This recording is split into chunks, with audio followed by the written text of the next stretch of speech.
студентами проводили и какие-то фокус-группы, и интервью и так далее. То есть с вашим вузом у меня все-таки есть опыт сотрудничества уже такого интересного.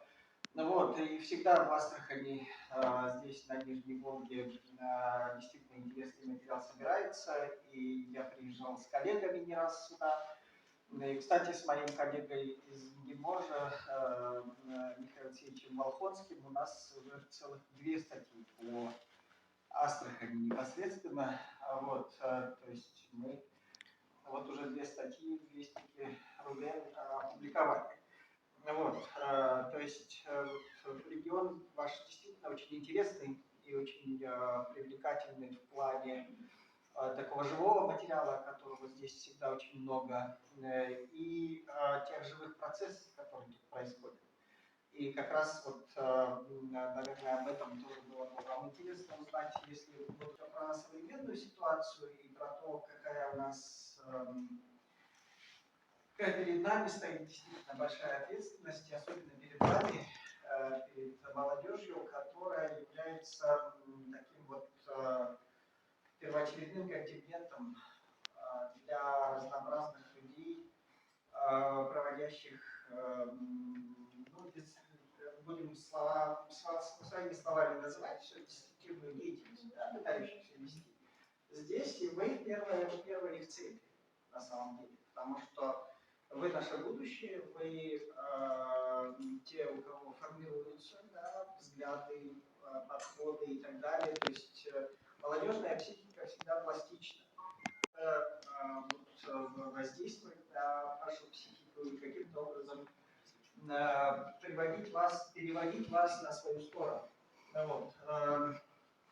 Я сам исламовед и занимаюсь в первую очередь полевыми исследованиями, современный ислам изучаю. И, соответственно, вот по роду своей деятельности действительно очень много занимаюсь, в том числе и проблемами вот этих вот современных движений, течений, в том числе вот разнообразных деструктивных. И что они делают, как они действуют, это все тоже вот для меня, я не понаслышке это все знаю, поэтому тоже можете, если у вас будут вопросы, задавать их. Вот. Наверное, из самых последних, да, событий, которые происходят, вот вы все знаете, что ну, где-то с 11 по 17 годы, да, 2011-2017 годы, была очень серьезная работа со стороны так называемого исламского государства, и очень много молодых людей, к сожалению, уехало в Сирию. Для нас это было, с одной стороны, шоком, с другой стороны, был очень интересный урок, и извлечены очень интересные уроки. В первую очередь, в частности, что произошло. То есть мы с удивлением обнаружили, что вербовщики работают не со старыми категориями, контингентами. Вот раньше что делали вербовщики? Да? Они работали с самыми обездоленными, с теми, у кого все плохо, у кого экономические проблемы, да? Кто не устроен и так далее. Вот в основном там вербовали людей. Те, кто были пристроены, у кого все было хорошо, с ними не работали. А вот когда прошла вот эта вот волна страшная, да, исламского государства, так называемого, вдруг обнаружилось, что, оказывается, они целенаправленно работают с успешными людьми. Я участвовал на одном мероприятии в Дагестане в 2017 году, и там пресс-секретарь Министерства внутренних дел Дагестана, она провела, ну, вообще Министерство внутренних дел провело анализ, и она приводила очень интересные цифры. За 2016 год уехали люди, да, молодые люди из Дагестана. И вообще, вот я вам назову цифру, из Дагестана вообще 5000 человек уехало за эти годы. Огромная цифра, просто ужасно. Вот, тоже задумайтесь, да. И вот она приводила цифру, 2016 год. За 2016 год они проанализировали, да, кто уехал, 80%. Просто задумайтесь, 80% это дети местных, значит, чиновников, полицейских, бизнесменов. То есть это люди, устроенные, которым было что терять, у которых все было хорошо в этой жизни. Но вот они все бросили и уехали. Вот, и это говорит о том, что действительно вот проводилась целенаправленная работа с этими категориями молодых людей. С теми, кто... И после этого, значит, я проводил тоже исследования среди дагестанцев, вот по конкретным кейсам. Значит, конкретный кейс в Дербенте, и со стороны парня, и со стороны девушки мы встречались с людьми. Вот. Закончили Дагестанский госуниверситет, он и она. Значит, в квартиру им купили родители вместе. Хорошая у них была то ли трехкомнатная, то ли какая-то квартира в Махачкале. Ну вот, они были уже пристроены, то есть у них была работа и так далее. Вот они все это бросили, продали и уехали не пойми куда. То есть и потом выяснилось, что оба погибли в Ираке, а остались дети. И вот этих вот детей, своих внуков, эти несчастные люди не могли вывести. Потому что ну, это очень тяжело сделать на самом деле. Вот.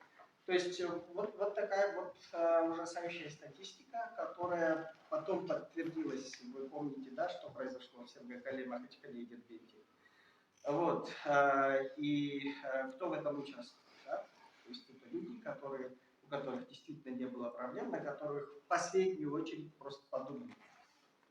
Ну, вот. И поэтому сейчас вот очень такая вот, как сказать, очень тяжелый период переосмысления вообще для тех, кто противодействует терроризму, там, экстремизму и так далее.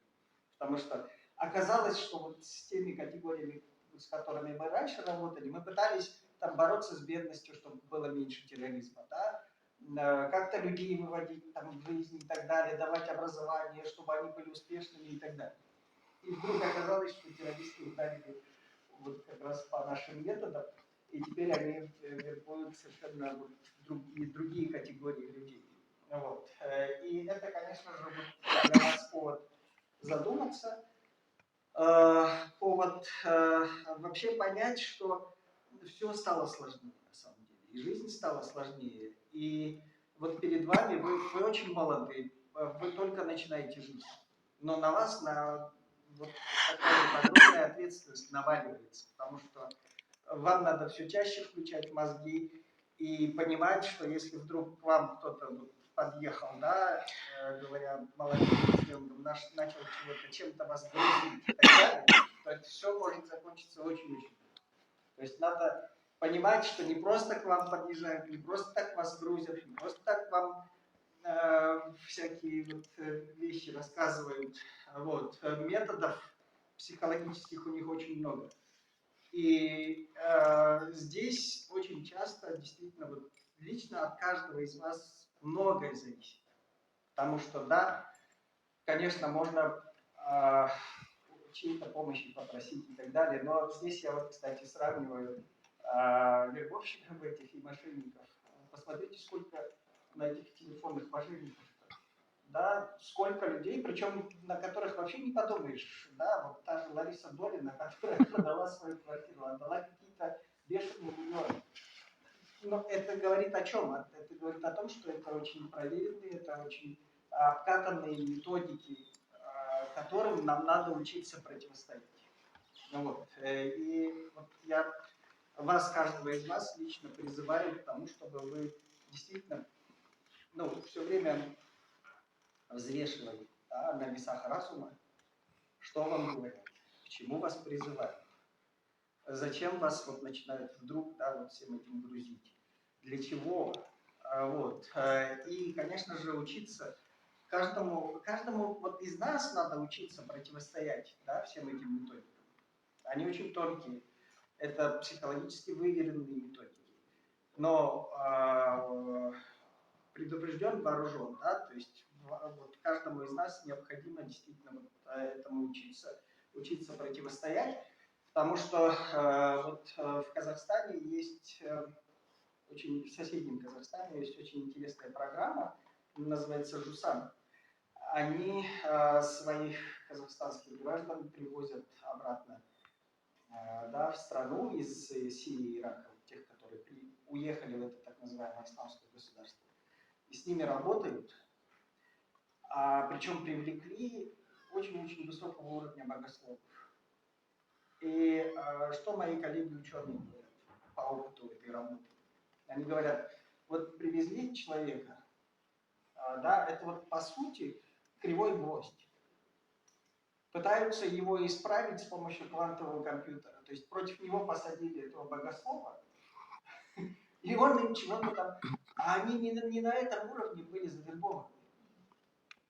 С ними надо бороться не в богословии, а с ними надо бороться совершенно другими методами, вот той же психологией, теми же контрмерами, но такими же изощренными контрмерами необходимо с ними бороться.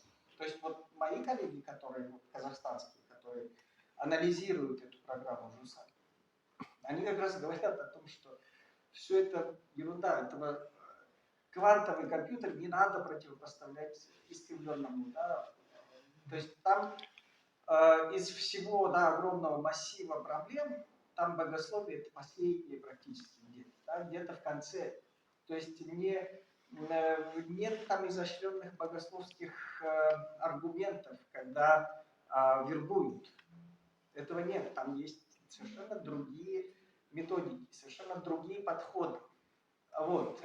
И именно поэтому я вам говорю, что вот перед вами очень большая ответственность противостоять всему этому. Да? То есть у нас вот этими мошенниками терроризировать. Да? Вот. Помимо того, что у нас была масса других проблем, вот эти якобы исламские экстремисты, которые тоже вербуют и так далее. Вот. То есть огромные вызовы стоят перед нами, и роль и ответственность каждого из нас растет. Вот. Соответственно, вот еще раз предупреждаю, что вы первая цель, вы первые, на кого они нацеливаются. Вот. И с одной стороны, плохо, что все стало доступно, есть масса разных форм коммуникации. До вас может дозвониться мошенник из-под Винниц, и позвонить вам и чего-то там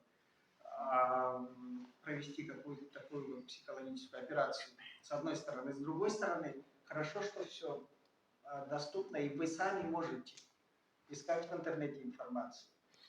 Как противостоять этому всему, как не попасться, каким образом нам суметь сохранить, в основном речь идет о здравом рассудке. Потому что когда вот эти бедные родители в Дербенте, они плакали и рассказывали мне про то, как все дали детям. Квартира у них была, они Дагестанский госуниверситет закончили, юрфак на отлично. Все у них было. Они бросили это все и уехали. Да? То есть, это же все говорит о том, что действительно что-то психологическое было, каким-то образом с ними работали, и как-то же их убедили. И просто подумайте, а смогут ли вас убедить? А если вы не уверены и смогут, тогда вам надо, наверное, как-то задуматься о том, чтобы как противостоять этому, как бы не попасться. Какие есть эти методики? То есть в самих методиках тоже может быть хорошо бы посмотреть на них и подумать, как бы на них не попасться. Вот. И еще раз повторяю, богословие там последнее. То есть в первую очередь бьют совершенно по другим болезненным точкам. И эти точки действительно очень болезненные часто. Не просто так выпускник юрфака, государственный университет, это же не просто человек с улицы. И представьте, на каком уровне с этими людьми на самом деле работать. Вот. И у нас такое как бы сказать, вот расслабиться, к сожалению, не получается, потому что я, мои коллеги, которые изучаем эту современную ситуацию, мы, к сожалению, фиксируем, что вот эти все группы, они все больше и больше самоорганизуются как сети. Вот, эти сети очень серьезно и очень глубоко уходят. И, кстати, вот еще одна проблема – это вот сетевая организация этих всех деструктивных групп. Да? То есть это не формальная организация, это не партия, это не что-то такое. Это такая неформальная сеть, общение в которой построено совершенно на других принципах. То есть сложно вообще такую сеть обнаружить и сложно ее отследить, потому что она по определению децентрализована, то есть там нет центра. И вот это их преимущество, потому что в децентрализованной сети все происходит вне возможностей и контроля, потому что для того, чтобы обнаружить сеть, вы вот можете подумать, да что, а у ФСБ там все есть. Да, оно может слушать каждого там и так далее. Во-первых, не каждого слушать.